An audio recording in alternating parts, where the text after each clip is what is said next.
श्री सच्चिदानंद सद्गुरु साईनाथ महाराज की जय।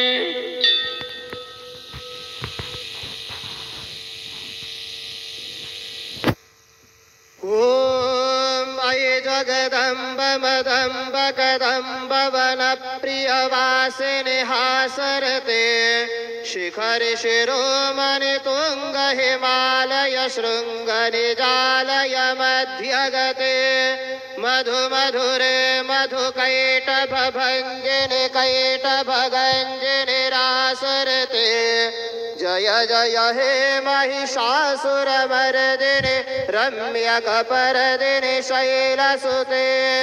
कनकलसत्कलशेखजलैरनुषिञ्जति तिङ्गनरङ्गभुवं भजति सखेन्न शचीकुचकुम्भतटे परिरम्भसुखानुभवम् तव चरणं शरणं करवाणि मृडानि सदा मयि देहि शिवम् जय जय हे महिषासुरमर्दिनि रम्यकपर्दिनि शैलसुते गुरुर्ब्रह्मा गुरुर्विष्णु गुरुर्देवो महेश्वरः गुरुसाक्षात् परब्रह्म तस्मै श्री गुरवे नमः। सद्गुरु साईनाथ देवताभ्यो नमः। प्रातः पूजनार्थे गन्धाक्षतपुष्पैः समर्पयामि अथ धूपः वनस्पतिर्सोदभूतो गन्धाढ्यो गन्ध उत्तमः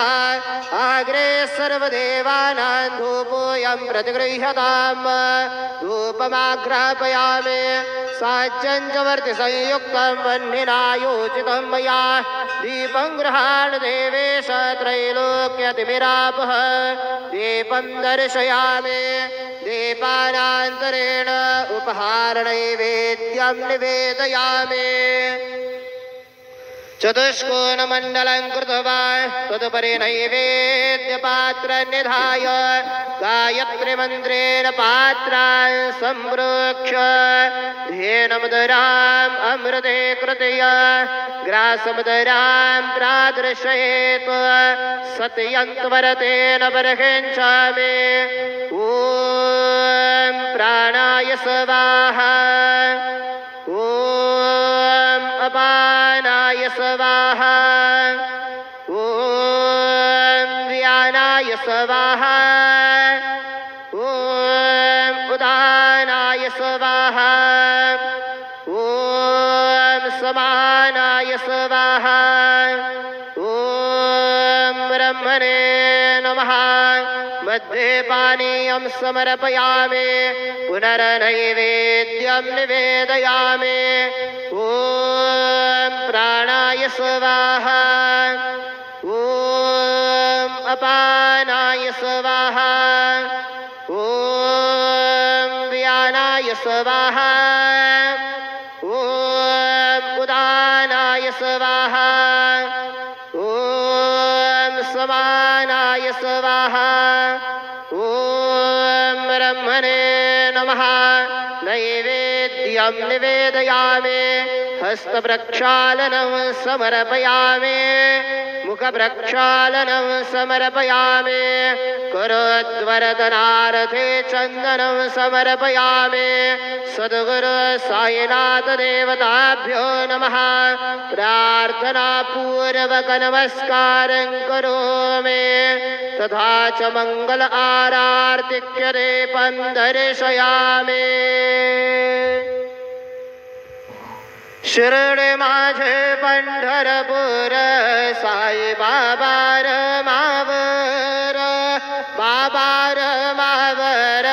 साई बाबा रमावर शुद्ध भक्ती चंद्रभागा भाव पुंडलिक जागा पुंडलिक जागा भाव पुंडलिक जागा याहो याहो अवघे जन करो बाबा से वंदन साई से वंदन करो बाबा से वंदन गणो मन बाबा साई थाव पाव माझे आये पाव माझे आये धाव पाव माझे आहे श्री सच्चिदानंद सद्गुरु साईनाथ महाराज